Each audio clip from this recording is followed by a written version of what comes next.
higher, starting in my heart without you. Good morning, everyone. Welcome to Music Live Show. I want to introduce our guest first. Good morning, everyone. Good morning. How are you? Fine, thank you. Why I want to introduce the people first? Because I just want to say today is a Friday. You're very happy. Friday is my favorite day, you know, right? So like, and then Christmas is coming. Everybody's going for holiday and all. Maybe you guys are very excited, but you look so tired. No, You're okay, right? Yeah, we are very Okay. fine. Let's start with the basic one. Example, the alcohol, which has become a very huge problem that even the government is trying to fight now, that in some parts of the country, let me give an example, especially the central part of Kenya. This has become a rooted problem that even nowadays, women in those areas, people in those areas, there's no more development. Development in which way? There are no more children being born. There are no more families because families have broken down. Fathers have become drunkards from early morning, as early as even 5. They start drinking as early as 5 to as late as 10, as 11. You imagine this person is spending all his day in the den, just drinking and drinking and drinking. Can this person even take care of a family? Can he be even responsible? That you find in Central Province, even women have opted to be alone than to be with this man who is not dependent. You cannot depend on him to take care of the families. Now families have become single families, or there are no families at all.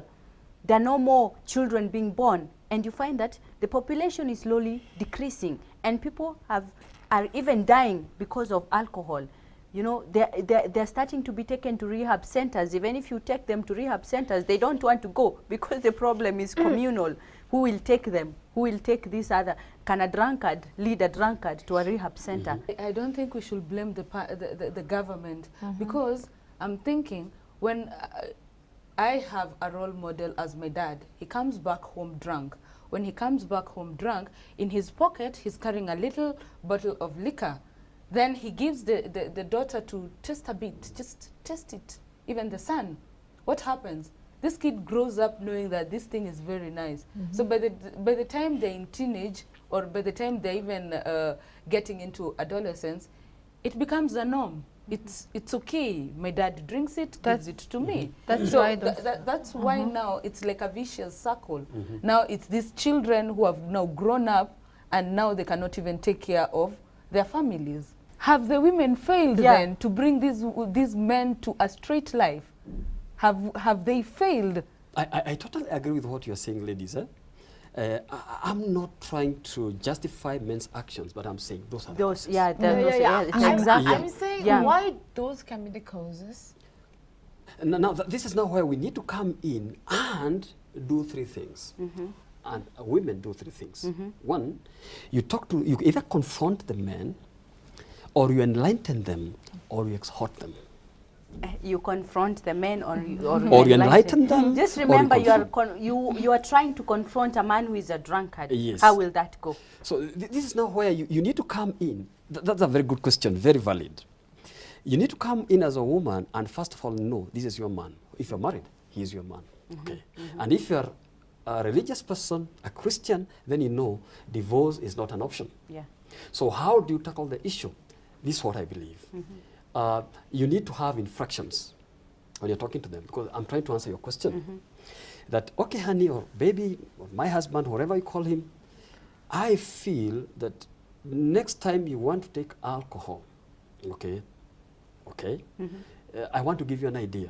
Because when you take alcohol, you come home, you spout, or you're angry, you're irresponsible, you're not very keen with budget. So this is what I suggest. You give him what I call an alternative. Say, instead of alcohol, I'd rather you come home, or we go out there, just have fun with me, okay, in a hotel. That's the first infraction. Infraction number 2, tell him now, this time, if they're adamant they're still taking alcohol, you tell them, now, I feel next time, I told you it's really I feel it's affecting our friendship.